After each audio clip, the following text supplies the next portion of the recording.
Je veux quand même voir l'image, rien que voir l'image. Hein. Est-ce que vous pouvez m'envoyer l'image de la fanfic?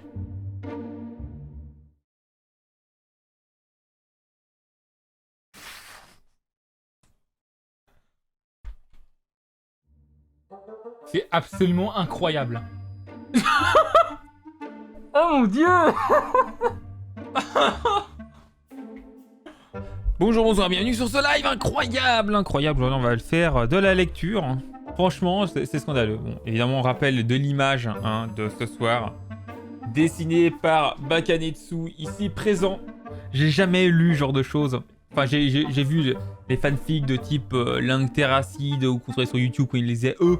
Maintenant que j'en ai une qui me concerne, ça me... Olandenoy, ton costume, c'est l'uniforme de Seitokai. Ouais, non. Ah mais oui.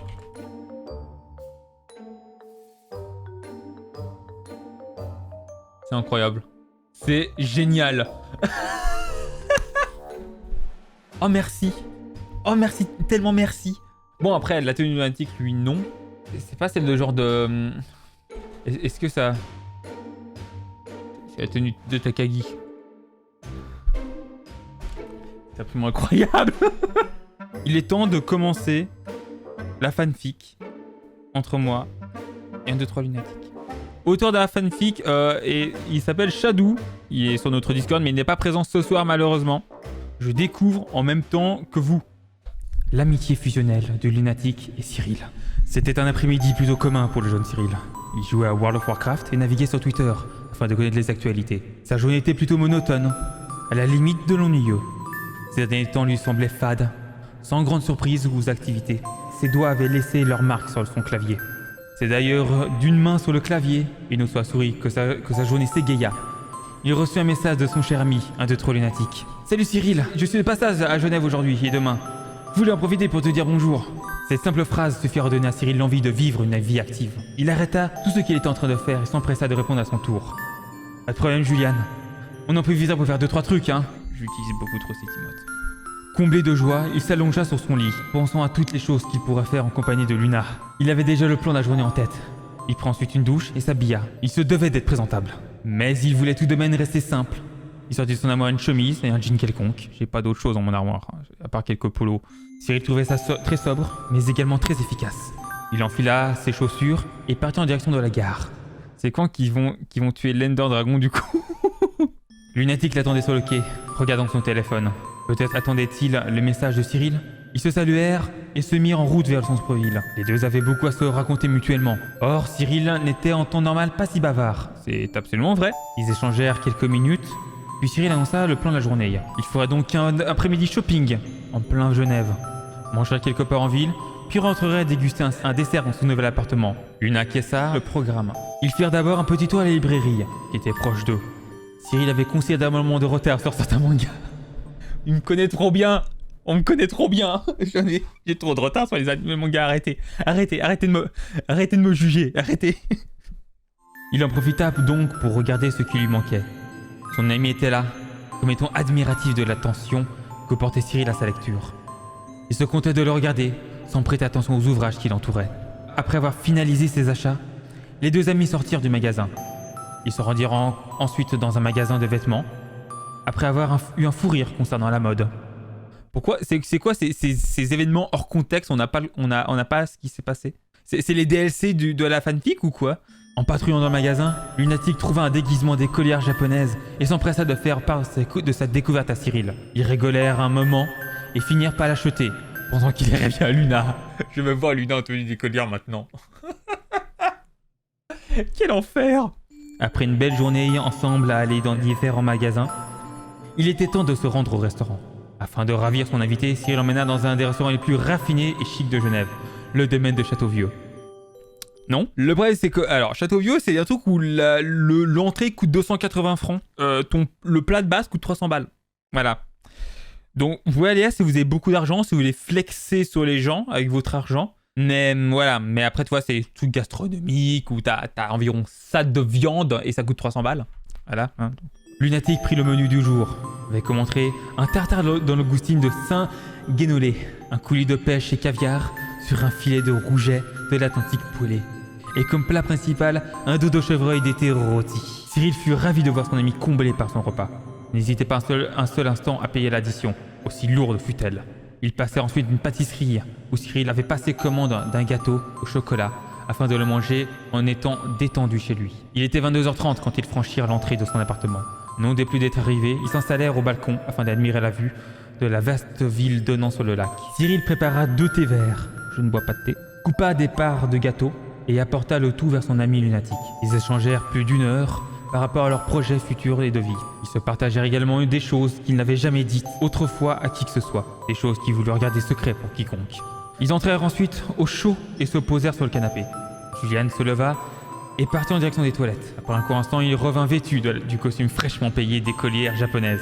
Ils rigolèrent un bon coup et se posèrent l'un à côté de l'autre. Une certaine pression avait fait son apparition dans la pièce, en même temps que Luna-chan était revenue des toilettes. Luna-chan, quel enfer! Il ne savait pas trop pourquoi, mais il ressentait une sorte de gêne. Une bouffée de chaleur prit les 2 amis au même moment, puis un frisson, ce qui les fit se rapprocher l'un de l'autre. Julian était enveloppé du cœur vaillant et grand de Cyril. Il y sentait comme une protection, et il était bien. Il s'y réfugia encore plus. Aucun mot n'était sorti de leur bouche depuis plusieurs minutes, simplement une étreinte chaleureuse et pleine de ce qui s'appartenait à de l'amour. Était-ce bien ce sentiment que les 2 amis ressentaient? Dans ce cas, devenaient-ils bien plus que des amis, se regardant droit dans les yeux? Ils y voyaient l'un de l'autre une volonté propre d'aimer. Quelques baisers firent leur apparition. Combien de temps déjà? Cela faisait plusieurs années que Cyril n'avait pas goûté à de si tendres baisers d'amour. Le lit semblait si bien, plus propice désormais. C'est pourquoi ils s'y rendirent sans trop tarder.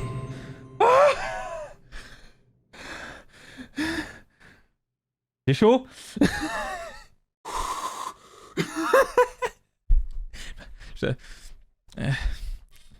Cyril portant Lunatique de ses bras forts. Alors, Lunatique fait 2m04. Je fais 1m83. Techniquement, c'est plutôt lui qui me porterait. C'est un titan Lunatique. C'est Thanos, lui. C'est 1, 2, 3 Thanos. C'est Balkanos, pour ceux qui ont la ref. Julian se sentait d'une légèreté inexplicable. Ça explique pourquoi je peux le porter. Peut-être le feu de l'amour lui avait simplement fait fondre le cœur et tous les remords qu'il contenait. Arrivé dans la chambre, Cyril posa son ami Julian, désormais allongé sur le lit. Il partit de quoi rendre cette nuit magique. Il revint avec des objets de toutes sortes, bien déterminé à faire de ses ébats les meilleurs qu'ils soient. Comment ça, des objets en toutes sortes? Je veux pas savoir. Je ne veux pas savoir. Ils débutèrent sans autre, ayant toujours dit aucun mot. Ils se sentaient malgré tout prêts. Le téléphone sonna, mais Cyril ne daigna pas répondre, trop occupé avec Julian. Il se disait que cette personne pouvait attendre jusqu'au lendemain. Il sonna à nouveau, cette fois avec un message au répondeur. C'était Ulik. Bakaneko enter the chat. Elle a demandé personnellement d'apparaître dans la fanfic. Moi, je me dédouane de toute phrase qui aurait pu être amenée dedans. Salut Cyril. Je sais que tu dors pas vu que t'as rien à faire de ta vie. Je vous emmerde. Donc je voulais savoir si demain soir tu voulais qu'on fasse un truc. J'ai un peu rien à faire sur le moment et tu sais quoi? Et je sais que toi non plus. J'ai pas raison? Alors, en temps général, elle a raison, mais je vous emmerde. Elle avait tort. Et Cyril se sentit à la fois fier et désolé. Étrangement fier de ne pas être libre à ce jour-là. Comme s'il se sentait grand et responsable d'avoir des occupations. Et désolé également de ne pas pouvoir être là pour son ami. Il n'y fit plus attention et reprit ses occupations. La nuit passa à une telle allure que les rayons du soleil traversaient déjà les fenêtres. Les souvenirs de cette nuit, de tous les plaisirs. Qu'allait-il en faire? Les garder pour eux? Afficher publiquement leur amour? Il n'en avait finalement plus plein contrôle. En effet, après quelques heures de sommeil bien mérité, Cyril se réveillait en sursaut. Son téléphone sonnait. Il s'agissait à nouveau de Ulik, et qu'il appelait cette fois en vidéo. Il se mit en position assise et décrocha, de manière à cacher Luna. Elle voulait savoir si tout allait bien, car il n'avait pas répondu à ses messages après midi. Ce qui n'était absolument pas dans ses habitudes. Il lui dit qu'il allait bien, simplement qu'il était fatigué de la veille, après être sorti. Et c'était bien vrai, il était fatigué. Tant fatigué qu'il ne fit pas attention à l'inclinaison de sa caméra. Lunatique était dans le lit, les yeux fermés, la tête tournée en direction du portable. Elle avait pu le reconnaître, bien qu'il ne cût pas une partie de l'écran. Il le questionna ensuite sur sa présence dans son lit. Et bien qu'étrange, cette situation fut explicable par un simple. On regardait des vidéos, puis on s'est endormi sans trop faire gaffe. Mais la réaction de Cyril suffit à ce qu'Ulik comprenne tout. Il commença à nier, se contredit, bégayer, Ses phrases n'avaient plus aucune cohérence entre elles. Il acheva la conversation avec « J'ai des choses à faire. On en parle plus tard, ok ?» et raccrocha avant qu'elle ne pût dire quoi que ce soit. Il était paniqué. Luna n'avait rien entendu. Heureusement, il ne dirait rien sur leur relation. C'était évident. Mais maintenant, Ulik avait le pouvoir de les dévoiler, que ce soit pour rigoler ou pour les afficher publiquement. Hashtag balance ton youtubeur. Et c'est bien de cela que Cyril avait peur. Leur amour pourrait en être gâché. Elle, de son côté, alluma son ordinateur. Elle se rendit sur Twitter et se mit à écrire. Ulik, faut qu'on parle. Bon, c'était très sobre. Heureusement. Mais c'est bien écrit, c'est bien écrit. Il y a plein de références à moi, ça me décrit bien. Quel enfer. Ah. Donc une fanfic entre moi et 2-3 Lunatic qui existe officiellement. Bravo Netsu pour le dessin. Et bravo Shadou pour l'écriture. C'est tout mignon. Mais c'est ça, c'est mignon quoi. C'est tout mignon. Il y a pas de bis, c'est dommage. Attends.